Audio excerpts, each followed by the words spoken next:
So the other day, I decided to try something new, something a little out of the ordinary. I thought, why not introduce my dog to meditation? I mean, why not? We humans have been doing it for centuries, trying to find our zen, our inner peace, right? So I figured, why not see if my dog could get in on the action too? After all, if there's anyone who could use a little calming down, it's my hyperactive furball Max. Now, I'll admit, I didn't really know how to go about this. I mean, can dogs even meditate? I've seen all those cute videos of dogs doing yoga, but meditation? That seemed a bit ambitious, but I thought, what the heck, I'll give it a shot. So I set the scene. I rolled out my yoga mat in the living room, lit a few candles, and put on some calming music. You know, the kind of music that makes you feel like you're floating on a cloud? Yeah, that kind. Max, of course, was completely oblivious to my grand plans. He was too busy chasing his tail, which, let me tell you, is a full-time job for him. I had to coax him over with his favorite treat, a little piece of peanut butter. I swear that dog would do anything for peanut butter. So there I was, sitting cross-legged on the mat, trying to channel my inner guru, and Max was just staring at me like I had lost my mind. I mean, let's be real. Here I am trying to guide my dog into a state of meditation, and he's just looking at me with that head tilt that says, "Are you serious? What's happening? Where's the ball? Where's the squirrel?" But I persisted. I thought, okay, Max, let's do this together. I took a deep breath, closed my eyes, and tried to get into the zone. And then I opened my eyes, and there was Max, sitting right in front of me, staring intently at the wall. I thought, wow, he's really getting into it.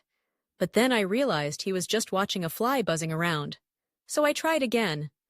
I took another deep breath, this time a little louder, thinking maybe the sound would draw him in. But nope. Max was still fixated on that fly, completely ignoring my attempts at meditation. Finally, I decided to give it one last shot. I gently placed my hand on his back, trying to calm him down. I thought, okay, let's focus on our breath together. I started to breathe in and out slowly, and to my surprise, Max mirrored me. He took a deep breath in, and then exhaled with this adorable little huff. I couldn't believe it. My dog was actually trying to meditate, but then, just as I was feeling like the proudest dog parent in the world, Max decided he was done. He jumped up, wagging his tail like a tornado, and began to prance around the room. I mean, come on! I had visions of us meditating in perfect harmony, and instead, I was now the audience to a one-dog circus act. He was bouncing from one end of the room to the other, chasing his own tail again, and I couldn't help but laugh. I thought, okay, maybe this isn't going as planned. But you know what? That's the beauty of it. Max was just being himself, fully embracing the moment, and honestly, that's what meditation is all about, right?